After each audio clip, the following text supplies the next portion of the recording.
I am the Judas Resurrection. I just wanna kiss my fish.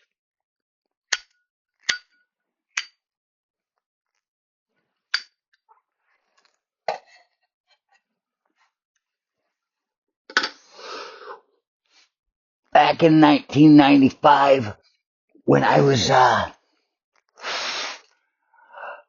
leaving Gaylord, Michigan, and moving to San Jose, California, I ended up cruising through Texas. You might wonder how that happens.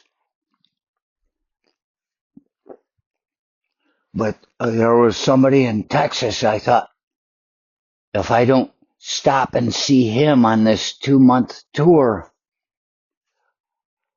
I may never see him again. I stopped and saw my aunt in Mississippi, arrived on Super Bowl Sunday, and knocked on the door. They hadn't seen me since I was in second grade.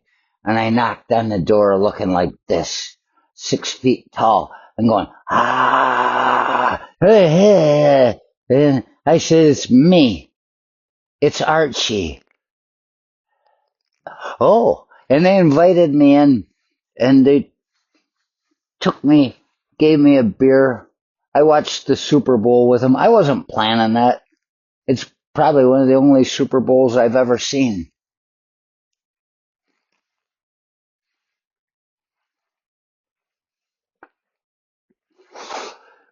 And then my cousin and his brother-in-law, the one that married my cousin's sister, they took me to a strip joint and then to a rodeo bar.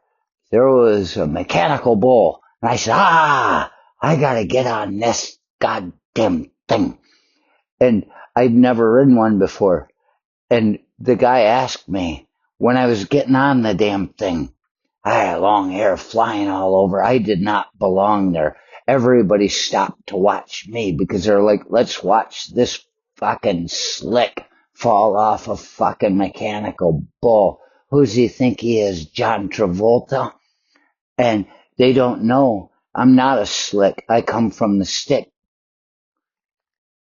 Got on that goddamn thing, and the guy says, okay, you've never ridden one of these things before. Have you ever ridden a horse? And I said, yeah, once, but I was in the army at the time, and just the once. And I said, but I've ridden dirt bikes. And he's like, oh, okay. Well, we'll put you on 4. I said, what's it go to? He says, 10. I said, you better put it on 6. I said, there's no way I'm falling off of this thing at less than half. And he says, okay. And I got on that goddamn thing and I rode it. I threw my arms. I've seen it on TV how they do it. You change your direction, your center of gravity and things like that. I rode it and I said, yeah. I got up and I did a flip off of the damn thing. Everybody went crazy. And the guy says, wow. He says, there's a contest. You should get in it. And I'm like, okay. So I'm still having beers with my cousin and brother-in-law. Notice this isn't a story about a strip club. That was the least exciting, you know. I've seen naked girls before. Who hasn't? Well, probably priests. They've seen plenty of naked boys, though. They know what it is to get used to something, hopefully.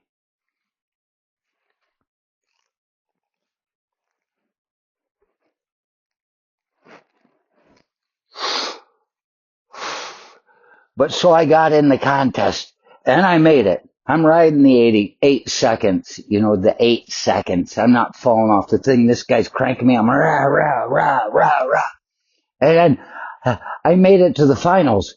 And there was one guy that was standing. People started talking to me. They do that. And he had his cowboy hat on, and he was in the contest too. He says, and the guy that was running the thing, trying to throw me, he said, "You're a natural." He said, you come in here every Sunday. I can be here in the afternoon and we can train, but you're a natural. And I said, well, I'm heading out of town tomorrow. And he's like, oh. And the next day my legs were so fucking sore. I know, like cowboys walk like this. It's trying to hold on to that goddamn horse. And I was in the finals and this guy standing next to me talking, he was in them too. He says, you look good up there. I looked at him and I said, I'd look better if I had a hat. And he thought about it a second and he took his hat off and he gave it to me. He says, just don't land on it. I said, okay. So I went back up in the finals with a cowboy hat. It was white, like the good guy.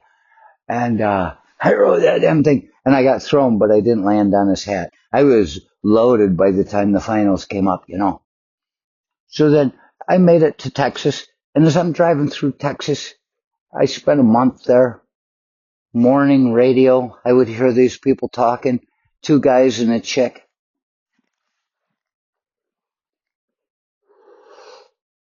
And it was 1995. And they were on the radio talking about how there's some law going on. They're arguing about it. And they were saying that what happens in your own home happens in your own home. They were talking about the raping of a wife and the beating of a wife. I didn't even know it'd be a questionable thing if there's a woman in the room. That's supposed to be locker room talk. But now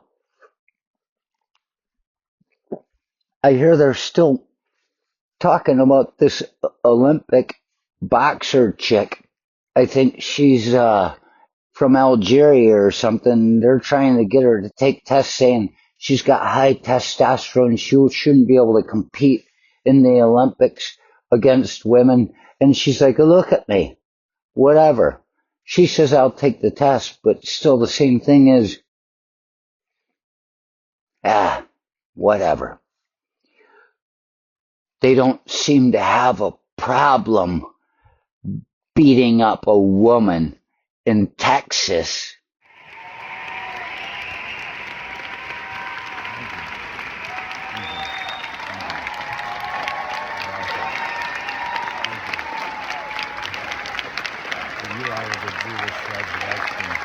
I wanna kiss my fish.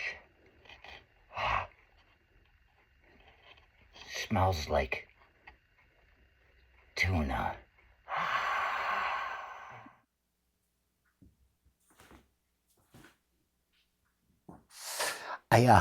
What I really meant to do here. Hey, how you doing? We are the Judas Resurrection.